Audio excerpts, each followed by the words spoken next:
Alors, première partie du cours, je l'ai appelé structure et swing pour essayer de différencier les deux différentes choses parce que c'est deux choses différentes. On va rentrer directement dans le truc, dans le cours. Donc, les swings, je vais essayer de l'expliquer ici. Les swings, c'est tout ce qu'on voit à chaque fois quand par exemple on pose les fibres. C'est, imaginons, dans une structure, un swing qui est à la hausse, on va avoir des séries de bas, de haut, bas, haut, etc., etc., qui vont à chaque fois, donc les nouveaux hauts ou les nouvelles extensions vont casser la hausse, on va dire, précédente. Donc imaginons, on est ici, tac, on retrace, et la prochaine extension casse à chaque fois la hausse. C'est comme ça qu'on sait que on est dans un marché haussier. Bon, après c'est visible aussi à l'œil nu, on n'est pas obligé de tracer des lignes, mais dans un marché haussier, on va faire une série, une succession de haut, bas, jusqu'à ce qu'à un moment donné, eh ben, le prix casse le bas précédent. Et donc du coup, dans ces cas-là, on devient baissier. En tout cas, dans cette temporalité-là. Je ferai une autre vidéo, euh, je ferai une autre vidéo plus tard pour expliquer la différence et essayer de tout mettre en place, en fait, ce qu'on est en train de voir avec les différentes temporalités. Donc bref, en tout cas, euh, les swings, c'est ça, c'est savoir si on est à la hausse ou à la baisse. Ensuite, la structure, c'est différent. La structure, on va utiliser les bougies. Donc, on va utiliser les, euh, les corps des bougies. Donc, on peut voir par exemple que sur, si je zoome un petit peu, donc cette bougie-là, la bougie du mardi 20 janvier, le prix est allé jusqu'à 98 245, mais il a clôturé ici à peu près 98 561. Ok? Donc ça, c'est la structure. Et les deux choses vont être différentes. C'est-à-dire, imaginons ici, donc je prends cette partie-là, là, toute cette partie-là ici, du 21 novembre au 26 décembre. Ok? Si je prends cette partie-là, on est clairement à la baisse. Donc on peut voir, imaginons, tac, on part d'ici, on fait une série, on remonte, on retrace, on casse à la baisse le bas précédent, tac, on retrace, on recasse à la baisse le bas précédent, et ainsi de suite. D'accord? Ça, c'est le swing.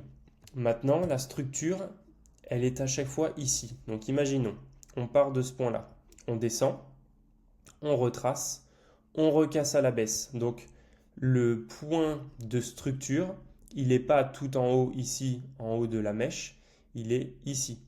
D'accord? On peut même le mettre un peu plus, tac, collé ici. Donc ça veut dire que si le prix, à ce moment-là, quand il commence à retracer, donc on casse à la baisse ici, là on peut voir que le prix, il a respecté la zone. Donc si on mettait un fib de là-haut à ici, retracement, on est à peu près dans cette zone de 50 à 61,8. D'accord? Pareil, je ferai une autre vidéo sur les fibs, comment le mettre en place, etc. pour que ce soit vraiment clair. Mais bref, on peut voir ici que ça a respecté la zone à peu près du fib, d'accord? Mais si par exemple le prix avait cassé au-dessus de ce point de structure, et qu'est-ce que je veux dire par casser?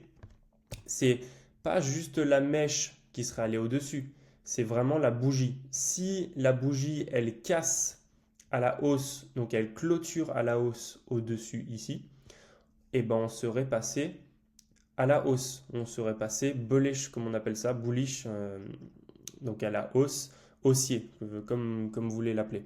D'accord? Mais on a respecté donc le fib, on a respecté la structure ici, et on a fait un nouveau bas. Pareil, le nouveau bas, il a cassé la structure, donc la structure à la baisse, elle est ici. Le prix, il a cassé à la baisse avec cette bougie-là. Donc, on a fait une série. Tac, on est passé ici, retracement, tac, et on recasse à la baisse. Donc, on a fait une série de nouveaux bas. Donc, c'est pour ça qu'on peut voir qu'on est à la baisse. D'accord? À partir de ce moment-là, donc à partir du moment où on casse à la baisse ici, le nouveau point de structure, il n'est plus ici maintenant, on peut le descendre à là. D'accord? Ça, c'est notre nouveau point de structure. Une fois qu'on a cassé le bas précédent, eh ben, c'est le haut, si on est dans une série à la baisse, c'est le haut là qui devient le nouveau point de structure, donc le RSP. Quand je parle de RSP, en anglais c'est Recent Swing Point. Donc en gros, c'est la structure, le dernier point de structure qui va servir en fait de RSP pour savoir si on va respecter ou non. Donc là, par exemple, ici, là, c'est intéressant parce que après avoir cassé à la baisse, donc pour l'instant, on est toujours baissier. Pour l'instant, toujours baissier, toujours baissier, toujours baissier. On est juste dans un retracement ici. Parce que si on met le FIB, je vais mettre un petit exemple, si on est donc de là à en bas, là, on trace le FIB. Okay. C'est pas très propre parce que bon, bah, il y a eu du price action après ça, donc pas très propre. Mais bref, ici, retracement, on est toujours à la baisse, toujours à la baisse, toujours à la baisse. Et on peut voir sur cette bougie du lundi 5 janvier, donc celle-ci, le prix, il a essayé de faire quoi? Il a essayé d'aller plus haut et il a clôturé plus bas. Donc c'est pas parce que la bougie est allée, la mèche est allée plus haut, le prix est allé plus haut, que le prix a cassé la hausse. Le prix a respecté ce RSP, d'accord? Donc à partir d'ici, quand le prix a clôturé en bas, on était toujours à la baisse. Ok. Donc si le prix après cette bougie du 5 janvier avait continué plus bas, eh ben, ça aurait été nickel pour respecter le point de structure, pour respecter la structure à la baisse, pour aller plus bas. Ok. Donc à partir d'ici, je vais le remettre. Tac, tac, tac. Paf. Ok.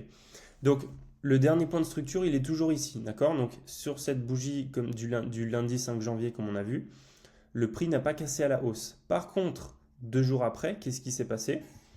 Sur la bougie du mercredi 7 janvier, pour le coup, le prix a cassé au-dessus de ce point de structure. Donc à partir de la fin de journée du mercredi 7 janvier, quand le prix a clôturé ici, le prix est officiellement devenu haussier. Okay. En tout cas, haussier sur le daily, parce que on est sur le daily, on est sur une temporalité daily. Donc le prix ici, il casse à la hausse. Donc c'est là où on peut enlever le FIB, etc. Et maintenant, on est à la hausse. Okay. Enfin, on était à la hausse temporairement parce qu'après, on a respecté le weekly, comme j'ai expliqué dans la dernière vidéo de l'analyse de la semaine, enfin des prévisions de la semaine. Okay. Bref, ça c'est une autre histoire. Mais c'est vraiment pour essayer de différencier la structure et les swings. D'accord? Les swings, en fait, c'est ce que j'ai dit, c'est des séries de bas, haut, etc. Suivant si on est à la baisse ou à la hausse. Ça aurait été la même chose de l'autre sens. Mais pour pouvoir regarder les swings, on va regarder jusqu'où le prix est allé. Donc jusqu'où le prix est allé, c'est jusqu'en bas ou en haut de la mèche. D'accord? Donc la mèche, c'est vraiment cette partie-là de la bougie. D'accord? Là, on va s'appuyer sur le bout de la mèche. Donc c'est pour ça que quand on va poser un FIB, je ne vais pas le poser sur le corps pardon, de la bougie. Je vais le poser tout en haut, ici. Et pareil, quand je vais amener mon FIB en bas, je vais l'emmener pas jusque ici, je vais l'emmener jusqu'au bas, jusqu'où le prix a été. Donc jusqu'au bas de la bougie ici. Ok? Donc ça, c'est la différence. C'est les swings, je vais prendre le haut ou le bas de la mèche. Mais par contre, pour regarder le point de structure, pour savoir si on est à la hausse ou à la baisse et si on casse les RSP ou si on respecte les RSP, eh ben on va s'appuyer sur la bougie, d'accord? Le corps de la bougie, ici ou ici. Donc faut bien prendre ça en compte parce que c'est vraiment la base en fait du système et de la stratégie que j'utilise pour pouvoir poser les Fibonacci. Je vais prendre un exemple sur le yen là en ce moment. Pareil, donc le yen, on a pu voir que, je vais enlever ça, ce sera plus simple.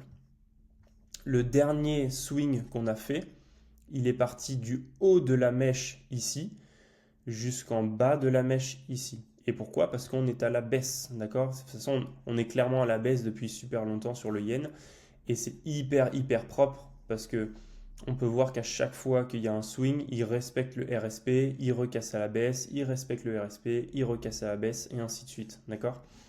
Et c'est exactement ce qui s'est passé cette semaine. Le prix a respecté le RSP donc du précédent swing donc du haut ici jusqu'en bas. Il a respecté le prix entre le 61,8 et le 78,6. Il a respecté cette zone-là, il a respecté la structure précédente et il a recassé à la baisse. Pourquoi casser à la baisse? Parce qu'il a cassé en dessous du corps de la bougie ici, d'accord? Tac. Si le prix avait juste fait une mèche et clôturé ici, d'accord, en haut, au-dessus du point de RSP, on n'aurait pas cassé à la baisse encore, d'accord? Mais avec cette bougie-là, pleine, le prix, il a clôturé en dessous du RSP, enfin en dessous du point de structure, boum, d'accord? Donc du coup, on a cassé la baisse. Donc maintenant, mon prochain FIB, il va être d'ici à ici. J'essaie de le mettre bien. Paf. Et je vais rajouter le 0,5. Ok? Donc voilà. Donc ça, c'est vraiment pour essayer de différencier les deux trucs. Maintenant, le RSP. Le RSP, c'est ce que j'ai parlé tout à l'heure, c'est le Recent Swing Point. C'est pour savoir si on casse à la hausse ou à la baisse ou si on respecte. Dans un scénario à la baisse comme ça, le RSP, c'est toujours le RSP en haut. D'accord? Donc, on va prendre le dernier swing. Tiens, on va prendre celui-ci, là, là. À partir d'ici, quand le prix casse ici, le prix a cassé le bas précédent. Donc, le RSP, on a vu qu'on le mettait en haut du corps de la bougie, pas du bas. Donc, il est ici. D'accord? Le RSP, il est là. Il n'est pas en bas parce qu'on est à la baisse. Donc, le RSP, ça serait pour savoir si on recasse à la hausse. Je ne sais pas si je me fais comprendre. D'accord? Le RSP, c'est pour savoir si on casse dans l'autre sens. Donc, on ne va pas le mettre en bas parce que le prix, on veut justement qu'il casse la structure en bas.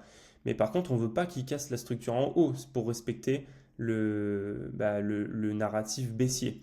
Donc, si le swing avait fait ça et avait cassé à la hausse, donc au-dessus du RSP ici, on serait passé haussier. Donc, c'est pour ça que le RSP, en fait, il va savoir si on casse ou on respecte. D'accord? Le RSP, il ne serait pas ici. Dans un scénario à la baisse, il ne serait pas ici. D'accord? Parce que là, on veut justement aller casser celui-là. Le RSP, c'est celui qu'on ne veut pas casser. En tout cas, pour respecter la structure. Ok? Dans un scénario à la hausse, donc à l'inverse de ce que je viens de montrer sur le yen, tac, le RSP, donc imaginons on part d'ici, tac, tac, tac, le RSP, il serait ici.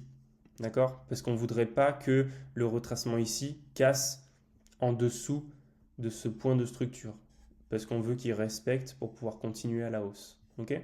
Donc c'est ça le RSP. C'est vraiment pour savoir si on respecte ou non la structure dans laquelle on est. Si on est à la hausse ou si on est à la baisse.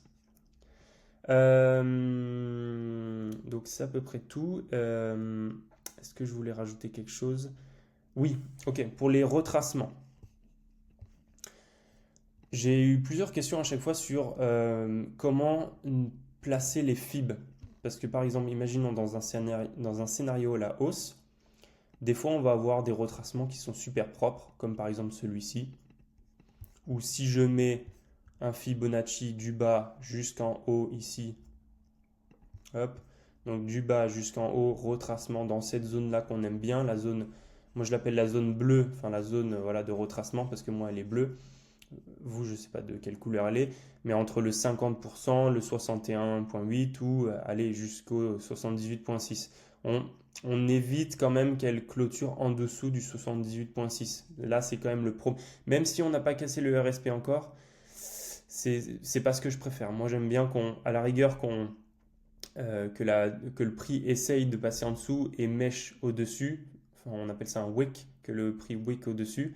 Mais j'aime bien qu'elle respecte cette zone-là, là, entre le 50 et le 61,8. Ok? Ça, c'est un retracement qui est propre parce que il a été en discount. Donc, le prix, quand il passe sous la zone des 50%, il est en discount. D'accord?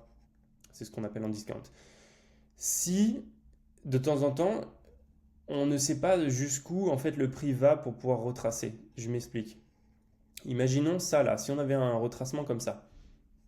Est-ce qu'on aurait compté cette partie-là comme un retracement? Est-ce qu'on aurait pu poser le fib, comme on vient de faire là, jusqu'en haut ici ou jusqu'en haut ici? On ne sait pas où le mettre, d'accord? Est-ce que ça, on l'aurait compté comme un retracement? Pour moi, je ne l'aurais pas compté comme un retracement. Pourquoi? Parce que je compte comme un retracement. Je vais montrer. J'ai une autre que je mets de temps en temps, c'est le 0,38,2. Et donc, si je le mets, ça, c'est vraiment ma toute première zone de retracement. Si le prix ne retrace pas au moins jusqu'au 38,2, donc au moins jusqu'ici, d'accord, le 38,2, je ne considère pas ça comme un retracement parce que c'est trop petit, d'accord? Donc, je vais enlever le fib. Si on a ce scénario-là, je ne vais pas compter cette partie-là comme un retracement. Je vais compter d'ici à en haut comme une seule extension et pas un retracement ici, d'accord? Donc, si le prix fait ça après, là, je compte ça comme un retracement. Je ne compte pas ça comme une cassure de structure parce que pour moi, ça, ce n'est pas un retracement, d'accord? Donc, je vais compter ça comme un retracement pour ensuite aller chercher plus haut. Donc, si on avait mis un fib d'en bas jusque ici et pas ici, parce que pour moi, ça, c'est pas un retracement, jusqu'en haut, d'accord? Je le place et voilà, ça voilà, c'est un scénario, c'est un bon scénario parce que voilà, je l'ai fait à la main, je suis d'accord, mais c'est vraiment juste pour expliquer qu'est-ce que je considère comme un retracement. Donc le retracement, l'extension, je le compte de ici à ici parce que pour moi, ça, c'est pas un retracement. Ça, c'est un bon retracement parce qu'il va au minimum jusqu'au 38,2. D'accord? Donc si de temps en temps vous hésitez entre est-ce que ça c'est un retracement ou est-ce que je mets mon fib ici, essayez de regarder si dans votre extension il y a un retracement jusqu'au minimum jusqu'au 38,2. Ok? Sinon, c'est une seule et même extension. Ok? Donc ça, je vais l'enlever, le 38,2, parce qu'en général, je ne le garde pas. Même chose, et ça sera la dernière chose, le 0,38,2, je ne vais jamais prendre de position à partir d'ici. D'accord? Si le prix va jusqu'au 38,2 et réagit, je ne vais pas prendre de position à partir du 38,2. Pourquoi? Parce que le risque ratio-récompense ne va pas être assez bon. Okay? Je vais au minimum vouloir attendre le 50%. Le 0,38,2, il va vraiment juste me servir pour savoir si c'est un retracement, un réel retracement ou pas. Ok? Donc je pense que j'ai fait le tour sur tout ce que je voulais expliquer. Donc ça c'était vraiment sur la partie swing, la partie structure, comment poser les fibs. Et voilà. Si vous avez des questions les gars, n'hésitez pas. Vous m'envoyez un message. Et je vais préparer la vidéo prochaine. Ciao!